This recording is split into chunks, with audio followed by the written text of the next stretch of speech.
सर्द हवा तीर की तरह चल रही थी। जंगल के बीचों बीच एक पुरानी टूटी फूटी सराय खड़ी थी, जिसे लोग छाया सराय कहते थे।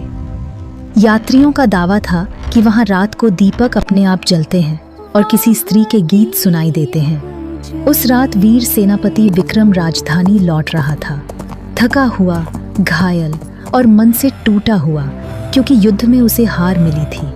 विक्रम सराय में घुसा तो चौंक गया।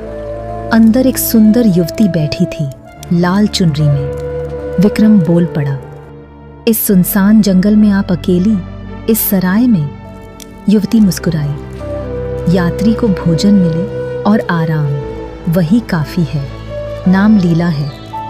विक्रम हंसा, मगर खाना किसने बनाया? यहाँ तो कोई सेवक भी नहीं। लीला आंखें नचाते हुए बोली, जादू से बन जाता है, क्या आप चखना चाहेंगे? विक्रम को उसकी बात अजीब लगी, पर उसका स्वर इतना मधुर था कि वह रुक गया। जैसे ही विक्रम भोजन करने बैठा, सराय की खिड़कियां अपने आप बंद हो गईं। दीपक की लौ नीली हो गई। लीला का चेहरा अचानक धुंध में बदलने लगा। विक्रम ने तलवार निकाली। तुम कौन हो? लीला की आवाज भारी हो गई। मैं इस सराय की रक्षक हूं, मृत पर बंधी नहीं। 5 वर्षों से उस डकैत का इंतजार कर रही हूं जिसने मुझे मारा था। विक्रम का दिल धड़कने लगा।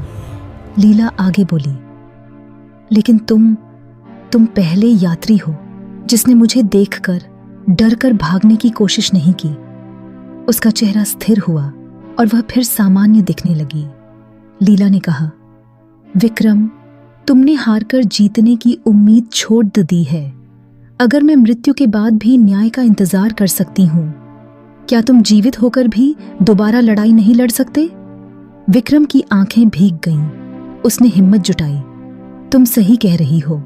मुझे अपनी असफलता ने कमजोर बना दिया था, पर अब मैं डरूंगा नहीं। उसने दीवार से लगी ढाल उठाई, तलवार कंधे पर रखी और बोला, मैं वापस जाऊंगा, अपने सैनिकों को खड़ा करूंगा। हम फिर लड़ेंगे, इस बार आखिरी सांस तक। लीला मुस्कुरा दी। पहली बार उसकी मुस्कान में शांति थी।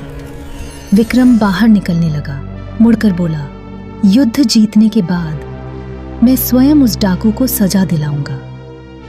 लीला मुस्कुराई और धीरे धीरे वह धुंध में बदलकर मिट गई।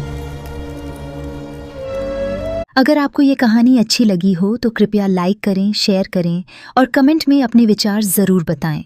और हाँ, चैनल को सब्सक्राइब करना न भूलें ताकि आप और भी अच्छी कहानियाँ देख सकें। धन्यवाद।